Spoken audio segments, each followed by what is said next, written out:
తదుపరి కర్కాటక రాశి. పునర్వసు 4వ పాదం, పుష్యమి 1, 2, 3, 4 పాదం, ఆశ్లేష 1, 2, 3, 4 పాదముల వారు ఈ కర్కాటక రాశి యందు ఉంటారు.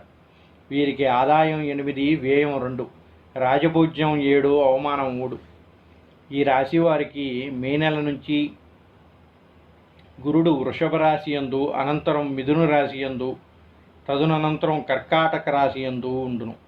ద్వాదశి స్థానమగు మిథున రాశి యందు లోహమూర్తిగా గురుడు ఉంటాడు. శని ఈ సంవత్సరం అంతా కూడా నవమ భాగస్థానంలో మీనరాశి యందు రజతమూర్తిగా ఉంటాడు. రాహు మే నెల నుంచి మీనరాశి యందు, అనంతర అష్టమ స్థానమగు కుంభరాశి యందు లోహమూర్తిగా ఉంటాడు. కేతువు మే నెలలో కన్యారాశి యందు, అనంతరం ద్వితీయ స్థానమగు సింహరాశి యందు రజతమూర్తిగా సంచరిస్తాడు. ఈ రాశి వారికి